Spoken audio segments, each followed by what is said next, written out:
بسم اللہ الرحمن الرحیم۔ جماعت کے وقت اگر کھانا آ جائے، یعنی جماعت کھڑی ہو جائے اور کھانا سامنے آ جائے تو کیا کرنا چاہیے؟ حضرت عائشہ رضی اللہ عنہا سے روایت ہے کہ آپ صلی اللہ علیہ وسلم نے فرمایا، اگر جماعت کھڑی ہو جائے اور کھانا آ جائے تو کھانا کھا لو۔ حضرت انس رضی اللہ عنہ سے مروی ہے کہ آپ صلی اللہ علیہ وسلم نے فرمایا، اگر شام کا کھانا آ جائے اور جماعت کھڑی ہو تو پہلے کھانا کھا لو۔ امام بخاری علیہ الرحمہ نے نافع علیہ الرحمہ سے نقل کیا ہے کہ حضرت ابن عمر رضی اللہ عنہ کھانا کھا رہے تھے اور آپ صلی اللہ علیہ وسلم کی قرأت سن رہے تھے، یعنی قرأت سن کر کھانا نہیں چھوڑا۔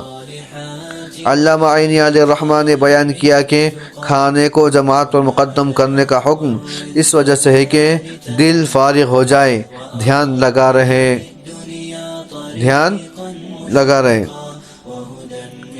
یعنی بھوک لگی ہوئی ہے اور کھانا سامنے آ گیا اور جماعت کھڑی ہو جائے تو پہلے کیا کرے؟ کھانا اچھی طرح کھا لیں، پھر جماعت میں شریک ہو جائے۔ کیوں؟ اس لیے کہ دل فارغ ہو جائے اور دھیان نماز میں لگا رہے، ورنہ اگر کھانا آ گیا اور اٹھ کر چلا گیا نماز پڑھنے کے واسطے تو دل کہاں رہے گا؟ پھر کھانے کی طرف رہے گا۔ امام صاحب جلدی سے نماز ختم کرے اور میں جا کر کھانا کھا لوں تو پورا دھیان کہاں رہے گا؟ پھر کھانے میں رہے گا، نماز میں دھیان نہیں رہے گا۔ اس لیے پہلے کیا کرے؟ جماعت کے وقت کھانا آ جائے تو پہلے کھانا کھا لیں، فارغ ہو جائیں، پھر نماز کے واسطے کھڑے ہو جائیں۔ جمعہ کے دن جمعہ کے بعد کھانا مسنون ہے۔ جمعہ کے دن جمعہ کی نماز کے بعد کھانا سنت ہے۔ حضرت سہل بن سعد رضی اللہ عنہ فرماتے ہیں کہ ہم لوگ جمعہ کے دن جمعہ کے بعد کھانا کھاتے اور قیلولہ کرتے تھے۔ کب؟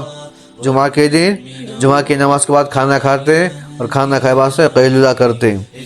اس سے معلوم ہوا کہ جمعہ کے دن جمعہ کے بعد کھانا مسنون ہے، چونکہ بنسبت اور دنوں کے نماز بھی جلدی ہو جاتی ہے اور نماز سے پہلے جمعہ کی تیاری ہوتی ہے۔ نماز سے پہلے کیا ہوتا ہے؟ جمعہ کے نماز کی تیاری ہوتی ہے، اس لیے کھانے کا وقت نہیں رہتا ہے۔ آدمی نہانے میں، غسل کرنے میں، تیل وغیرہ لگانے میں، تو جمعہ کی تیاری میں پورا وقت گزر جاتا ہے۔ وقت کب گزرتا ہے پتہ ہی نہیں چلتا، اس لیے کھانا کب کھانا ہے؟ جمعہ کی نماز کے بعد کھانا سنت ہے۔ دوپہر کے کھانے کے بعد قیلولہ سنت ہے۔ قیلولہ کسے بولتے ہیں؟ تھوڑی دیر آرام کرنا۔ قیلولہ بولے تو تھوڑی دیر آرام کرنا۔ حضرت ابن عباس رضی اللہ عنہما سے مروی ہے کہ آپ صلی اللہ علیہ وسلم نے فرمایا کہ دن کو سو کر رات کی عبادت پر قوت حاصل کرو۔ دن کو سو کر رات کی عبادت پر قوت حاصل کرو، یعنی دن کے وقت دوپہر میں تھوڑا سو جائیں گے تو رات میں اٹھ کر جلدی اٹھ کر عبادت کر سکتے ہیں، رات میں عبادت کرنا آسان ہوگا۔ حضرت سعید بن یزید رحمۃ اللہ تعالی کہتے ہیں کہ حضرت عمر بن خطاب رضی اللہ عنہ جب دوپہر کو ہمارے پاس سے گزرتے تو فرماتے، جاؤ قیلولہ کرو۔ حضرت انس رضی اللہ عنہ سے مروی ہے کہ قیلولہ کرو کیونکہ شیطان قیلولہ نہیں کرتا۔ اس سے انس رضی اللہ عنہ سے مروی ہے کہ آپ نے فرمایا کہ قیلولہ کرو، شیطان قیلولہ نہیں کرتا ہے۔ واپسی سفر پر کھانے کا اہتمام۔ واپسی سفر پر یعنی ہم کہیں گئے ہوئے تھے اور واپس آنے کے بعد اگر کھانے کا انتظام کر رہے ہیں، سفر سے واپس آ گئے اگر کھانے کا اہتمام کرے تو کیا حکم ہے اس کا؟ جابر بن عبداللہ رضی اللہ عنہ فرماتے ہیں کہ نبی پاک صلی اللہ علیہ وسلم کسی اہم سفر کی واپسی پر مدینہ تشریف لائے تو آپ صلی اللہ علیہ وسلم نے اونٹ یا گائے ذبح کیا۔